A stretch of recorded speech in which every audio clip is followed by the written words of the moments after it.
The autumn rain beats against shattered glass, each drop echoing through corridors that haven't heard footsteps in decades. In the fictional town of Millbrook, Massachusetts, where the New England fog rolls thick between October trees, there stands a building that the locals refuse to name. They call it the Old Place on Ashbrook Hill. But its real name, carved in weathered stone above doors that were sealed in 1953, reads Ashbrook State Hospital for the Mentally Infirm. And tonight we're going to explore what happened in its final days, when something far worse than madness walked those halls. Before we begin this fictional journey into darkness, I need to know something about you. Are you someone who finds themselves drawn to abandoned places? Do you ever wonder what stories live in the shadows of forgotten buildings? Do you feel that pull toward mysteries that others prefer to leave buried? If you answered yes to any of those questions, then you've found your tribe. This channel is dedicated to exploring the fictional dark corners of history, the stories that exist in that liminal space between documented fact and whispered legend. Subscribe now if you're ready to journey with us into places where fiction meets the historical atmosphere of institutional horror. And I want to hear from you in the comments. Have you ever visited an abandoned asylum or hospital? What drew you there? Your experiences fuel these stories. Because today's tale of Ashbrook isn't just about a building. It's about the fictional residents who lived there, the fictional staff who worked there, and the fictional events that led to its abrupt closure after the Korean War ended. This is their imagined story, and it begins in the winter of Picture, if you will, a 3-story brick building perched on a hill overlooking a valley that time forgot. Ashbrook State Hospital was built in 1887. In our fictional world, its Victorian Gothic architecture designed to inspire both awe and unease in equal measure. Tall windows like watchful eyes, towers that pierce the sky like accusations.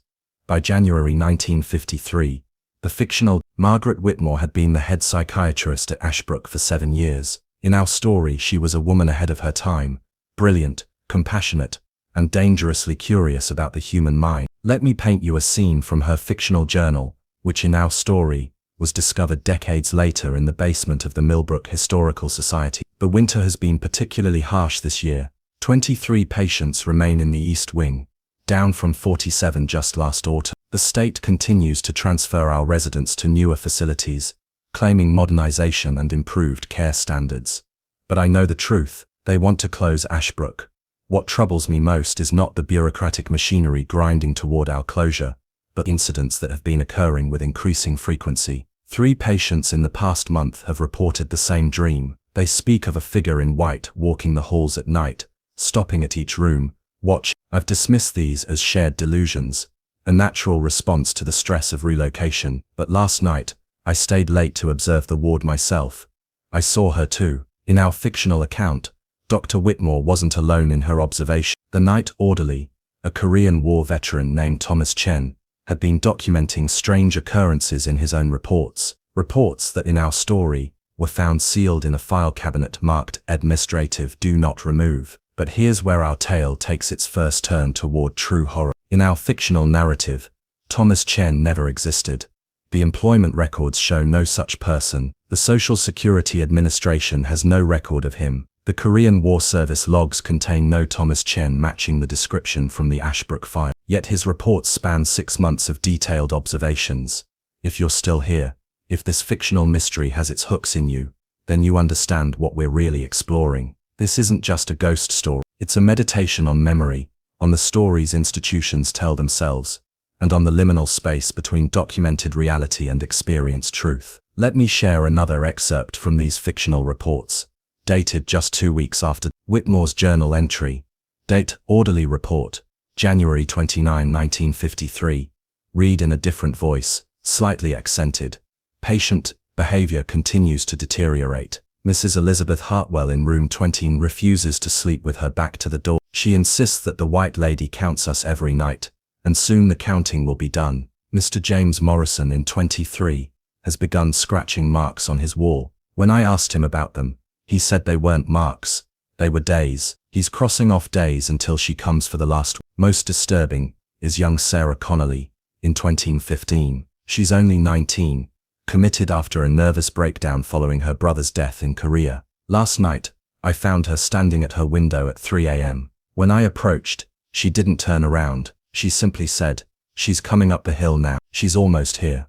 I looked out the window. The hillside was empty, but I could swear I saw footprints in the snow leading straight toward the building. Now, those of you who've been following this channel know that I don't believe in ghosts, but I do believe in the power of place, in the way tragedy can soak into stone and brick, creating stories that feel more real than reality itself. In our fictional Ashbrook, something was building toward a crescendo in that final winter. The patient population dwindled as transfers continued, but those who remained seemed to grow more connected to something the staff couldn't see. Whitmore's fictional journal entries from February paint a picture of a woman struggling to maintain scientific objectivity in the face of increasingly inexplicable events. I've begun my own investigation into what the patients call the White Lady. Initially, I assumed this was a shared delusion stemming from our collective anxiety about the hospital's closure. Group psychosis is well documented in institutional settings, but the consistency of the reports is troubling. Every patient describes the same figure, a woman in a white dress, tall and thin, with dark hair that moves as if underwater. She appears only at night, always in the corridors, always walking with purpose. Most significantly, she appears only to patients who will be transferred within the following week. I've tested this pattern against our transfer schedules. The correlation is perfect. Every patient who reports seeing the White Lady is moved to another facility within 7 days. I should be relieved. Perhaps this is simply an unconscious response to impending change, a psychological preparation for departure. But there's one detail that defies explanation. How do the patients know they're being transferred before I've even received the orders? The fictional Whitmore was about to discover that some questions lead to answers we're not prepared to face. In our story, her next journal entry wouldn't be found until 1987. Hidden behind a loose brick in the hospital's basement. When the fictional urban explorers who discovered it tried to verify her accounts against hospital records, they found something that still gives me chills to imagine. Every patient she mentioned in her journal entries died within 6 months of their transfer from Ashbrook. Every single one. But that's not the most disturbing part of our fictional tale. Not by far. You see, in our story, when those urban explorers checked the death certificates, they found something that shouldn't have been possible. Each patient died on the same day they were supposedly transferred from Ashbrook. They died during transport. Music becomes more ominous. Bus accidents, heart attacks, one by one. Every patient who left Ashbrook that winter died before reaching their destination. But the hospital records showed them as successfully transferred and admitted to new facility. In our fictional narrative, Dr. Whitmore had unknowingly been documenting not the patient's preparation for transfer, but their preparation for death. And the White Lady wasn't a delusion. She was death herself, walking the halls, choosing who would leave next. Let me share one more entry from Dr. Whitmore's fictional journal, dated just 3 days before Ashbrook's final closure. There are only 6 patients left. The final transfers are scheduled for tomorrow, and then Ashbrook will close forever. I've been staying here round the clock, ostensibly to ensure a smooth transition, but truly because I need to understand what's happening. Last night, I witnessed something that has shattered my understanding of reality. At precisely midnight, I saw her. The White Lady stood at the end of the east corridor, perfectly still, perfectly real. She was exactly as the patients described, tall, ethereal, with that impossible hair that moved without wind. But what struck me most was her face. She looked sad, not malevolent, not angry, just deeply, profoundly sad. She turned toward room 20, where Mrs. Hartwell was sleeping, and began to walk. I followed at a distance, my medical training warring with something deeper, more primal. She stopped at Mrs. Hartwell's door and placed her hand against the wood. I heard Miss Hartwell wake, heard her gasp, heard her whisper, "I know, I understand, I'm ready." The White Lady moved on to room 20. Mr. Morrison was already awake, sitting on the edge of his bed as if he'd been expecting her. "How long do I have?" he asked the empty doorway. The answer came not as a voice, but as a certainty that filled the air. She visited each room in turn. Each patient seemed to sense her presence, seemed to understand the message she brought. But when she reached the end of the corridor, she didn't disappear as I expected. She turned and looked directly at me, and I understood. The White Lady wasn't just visiting the patients. She was saying goodbye to Ashbrook itself. In our fictional tale, March 11th, 1953, dawned grey and cold. Dr. Whitmore's final journal entry, found decades later in a safety deposit box, registered under a false name, tells us what happened on Ashbrook's last day. The buses arrived at night. 3 vehicles to transport our remaining 6 patients to facilities across the state. I've checked and double-checked the arrangements. Everything appears to be in order, but I know it isn't. Mrs. Hartwell was the first to be loaded. As she walked past me toward the bus, she stopped and took my hand. "Doctor," she said, "thank you for seeing us. Really seeing us. Most people look at us and see only madness. You saw people." Her touch was ice cold. Mr. Morrison followed, walking with a dignity I'd never seen in him before. He paused at the threshold of the building and looked back at the empty corridors. 73 years I've been on this earth, he said to no one in particular, and only these last months here did I feel like I was truly alive. Young Sarah Connolly was laughing. She moved like someone walking through a dream. At the bus door she turned to me and smiled. The first genuine smile I'd ever seen from her. "Doctor," she said, "we're not really leaving, you know. Part of us will always be here. Part of Ashbrook will always be us." I wanted to tell her that wasn't true, that she was going to a better place, that modern medicine would help her in ways Ashbrook never could. But the words wouldn't come, because I knew she was right. The buses pulled away at night. I watched from the 3rd-floor window until they disappeared around the curve of Millbrook Road. They never reached their destinations. At 10:15 a.m., Bus 1 struck a tree on Route 7. No survivors. At 10:22 a.m., Bus 2 suffered engine failure and burst into flames. No survivors. At 10:30 a.m., Bus 3 simply vanished. State police found it 3 days later at the bottom of Crater Lake, 40 miles from any road that could have led there. No survivors. I should be devastated. I should be questioning everything I know about medicine, about psychology, about the nature of reality itself. Instead, I find myself oddly at peace, because I understand now what the White Lady was truly doing during those final weeks. She wasn't bringing death to Ashbrook. She was offering freedom. Freedom from the stigma of mental illness. Freedom from a world that saw madness instead of humanity. Freedom from institutions that claimed to heal, but often only contained.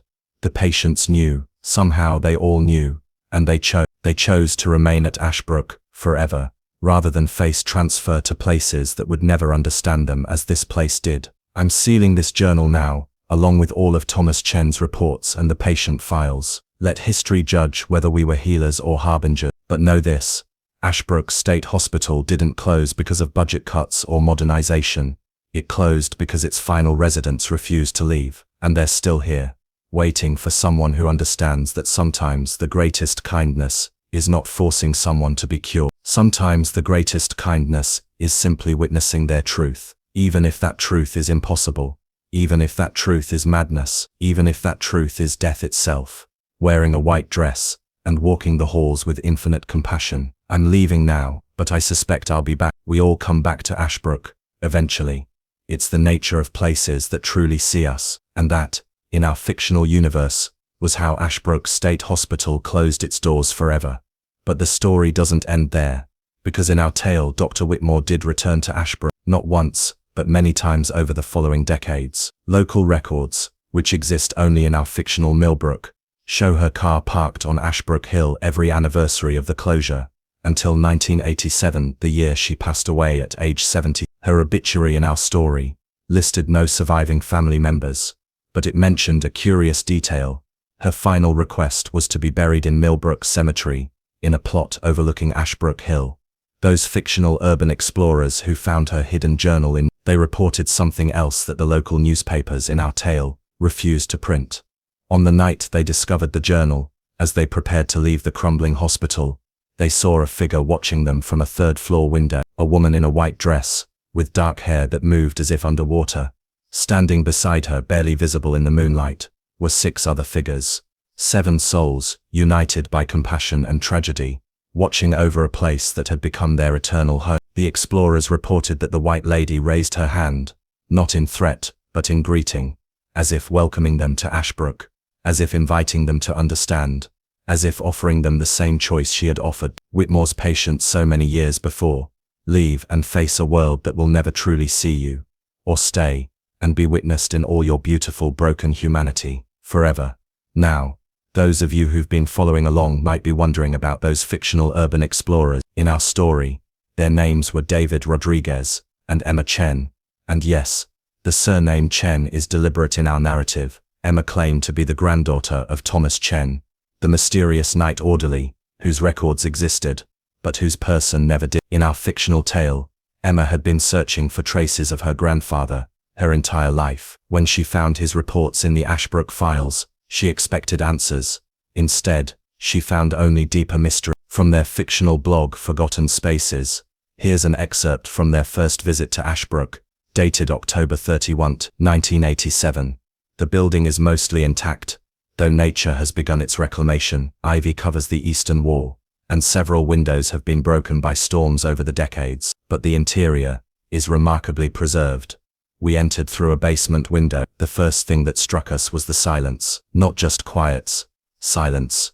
So complete it felt deliberate, as if the building itself was holding its breath. We found the administrative offices on the first floor. File cabinets lined the walls, most empty, but a few still contained documents. That's where we discovered the reports signed by Thomas Chen, my supposed grandfather.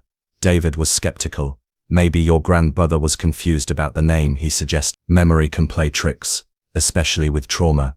But I knew my grandmother's stories. She told me my grandfather worked at a hospital after the war, that he came home changed by what he'd seen there. She said he talked about patients who seemed to know things they shouldn't, about a place where the line between sanity and madness became meaningless. He was a good man, she always said, but that place, it marked him, made him see things differently. On the second floor we found the patient rooms. Most are empty now, but room 215, Sarah Connolly's room, still contains furniture, a bed, a small dresser, a chair positioned by the window. David tested the chair. It faced the hillside, offering a perfect view of the path that winds up from the town below. She was watching for someone, he realized, but in our story, I understood it differently. She was watching for everyone, every visitor, every explorer, every person who would come seeking answers about Ashbrook. Sarah Connolly, in death, had become the sentinel of the hill. As we prepared to leave, we climbed to the third floor, Dr. Whitmore's office. The room was exactly as she'd left it. Books still on the shelves, papers still scattered across the desk, her medical degree hanging crooked on the wall. And there, behind a loose brick, we found her final journal. As David read the entries aloud, the temperature in the room seemed to drop, not dramatically, just enough to note, just enough to make us aware that we weren't alone. That's when we saw her. The white lady stood in the doorway, exactly as described in every account, tall, ethereal, sad, but not threatening. For a moment, none of us moved. David's flashlight beam passed right through her, but she didn't fade. She stood there, patient and eternal, as if she had all the time in the world.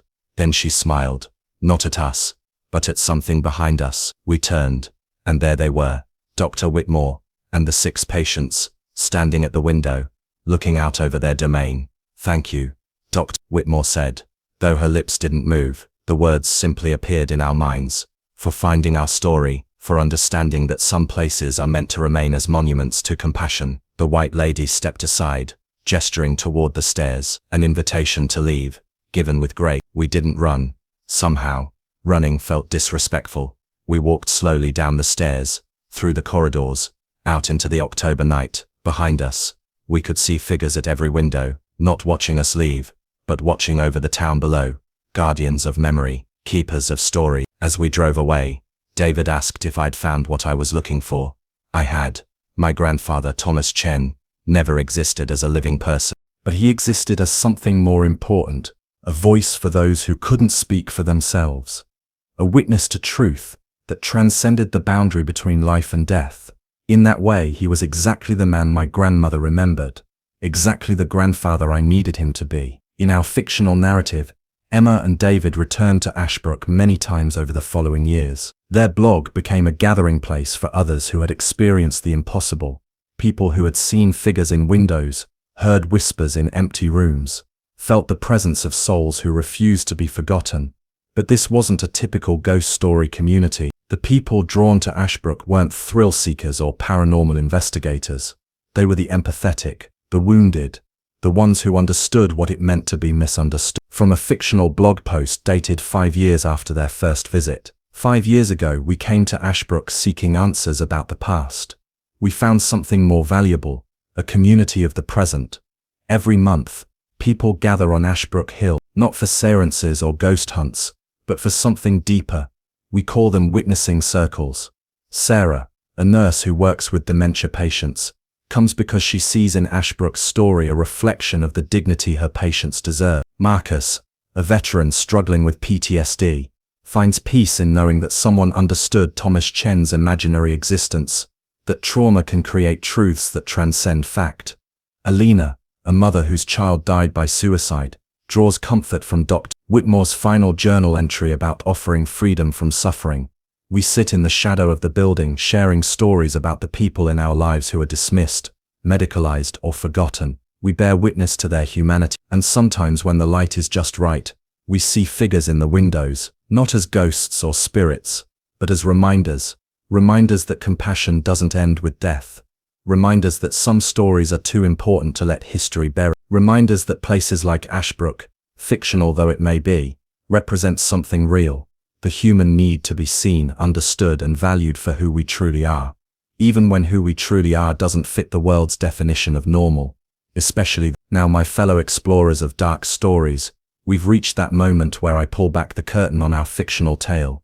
Ashbrook State Hospital never existed. Margaret Whitmore, Thomas Chen, the patients, the White Lady, all products of imagination, inspired by the very real history of institutional mental health care in America. But here's what haunts me about creating this fictional narrative.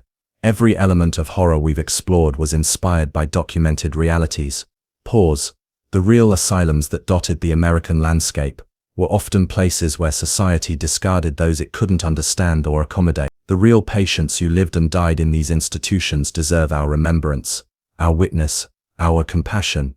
The fictional Dr. Whitmore's final insight, that sometimes the greatest kindness is simply witnessing someone's truth, reflects a very real need that continues today. In researching this fictional tale, I consulted real records from closed mental health facilities across New England. I read real accounts from doctors, orderlies, and families affected by institutional care. I studied the real social movements that led to deinstitutionalization in the night. What I found was that while our story of supernatural intervention is pure fiction, the human elements, the struggle for dignity, the desire to be understood, the fear of being forgotten, are painfully, beautifully real. So why tell this story as fiction rather than documentary? Because sometimes fictional truth can illuminate real truth in ways that facts alone cannot. The White Lady of our story represents something that can't be quantified in medical records. The recognition that every person, regardless of their mental state, deserves to have their humanity acknowledged. The fictional patients who chose to remain at Ashbrook represent everyone who has ever felt more understood by a place or community than by the broader world.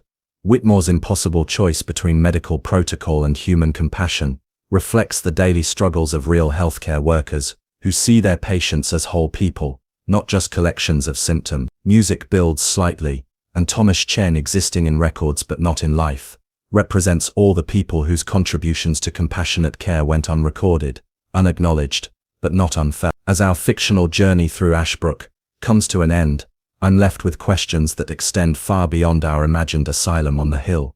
In a world that still struggles to address mental health with dignity and understanding, what can we learn from stories like that? How do we balance the need for medical intervention with respect for individual agency? How do we ensure that modern mental health care doesn't repeat the isolation and dehumanization of the past? Most importantly, how do we make sure that no one disappears without being witnessed? The fictional Ashbrook stands as a monument to the power of compassionate witness. Its imaginary residents found peace not through cure or treatment, but through being truly seen. In our real world, we all have the opportunity to be that witness for others, to see beyond diagnosis to humanity, to offer the gift of recognition to those society would rather ignore. Maybe that's the real lesson, hidden in our ghost story, that the most profound hauntings aren't supernatural at all. They're the echoes of unwitnessed suffering, the shadows of unacknowledged humanity, the whispers of stories begging to be told. Next time we'll explore another fictional tale from the shadows of history. Until then, I leave you with this thought. In a world full of people desperate to be understood, the greatest ghost story might be the one where no one disappears at all, where everyone's truth is witnessed, where everyone's story is told, where everyone is remembered. If this fictional journey moved you, if you found yourself thinking about the real people behind the inspiration, then you understand why we tell these stories. Leave a comment below, sharing your thoughts on institutional care, mental health stigma, or simply what it means to truly witness another person's humanity. And remember, subscribe for more explorations into the fictional dark corners where humanity meets mystery, where compassion encounters the impossible, and where stories insist on being told. This has been the tale of Ashbrook Asylum, a fictional place that feels real because the need for understanding, for dignity, for witness is real. The need for places where broken souls can find peace is real. The need for people who see humanity instead of madness is real. And sometimes in the space between fiction and truth, we find the stories that matter most.